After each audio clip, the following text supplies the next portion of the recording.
বিশ্বনবী একদিন বললেন, ইহুদিরা যে চিঠি পাঠায় অর্থ তো বুঝি না, আরেক ইহুদি আইনে অর্থ করা লাগে। আবার ইহুদিদের কাছে কিছু লিখে পাঠাইতে চাইলে আমরা তো লিখতে পারি না, ইহুদিরে দিয়ে লেখা লাগে। ওরা যে পয়রা শোনায় লিখে দেয়, আমি ওদের বিশ্বাস করি না। আমার নিজের একজন লোক দরকার। বিশ্বনবী দেখলেন মদিনার এই আনসারী সাহাবী হাইলি ট্যালেন্টেড, জ্ঞানের প্রতি তার আকর্ষণ, মারাত্মক আকর্ষণ। বিশ্বনবীর একাডেমিক প্রজেক্টগুলো তিনি হ্যান্ডেল করতেন। যায়েদ বিন সাবিত ছিল বিশ্বনবীর ব্যক্তিগত সচিব এবং দোভাষী।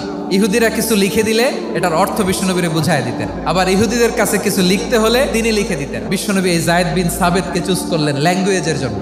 উনি বললেন, যায়েদ, তোমার সফট স্কিলকে ডেভেলপ করতে হবে, তুমি হিব্রু ল্যাঙ্গুয়েজ শিখে ফেলো। যায়েদ বিন সাবিত বলল, বিশ্বনবীর মোটিভেশন আর ইন্সপিরেশন পেয়ে আমি 15 দিনে ইহুদিদের এই হিব্রু ল্যাঙ্গুয়েজ শিখে ফেললাম। এরপরে ইহুদিরা চিঠি লিখে পাঠালে আর কোনো ইহুদি ডাকা লাগতো না, আমি নবীর এটার অর্থ করে বুঝায় দিতাম।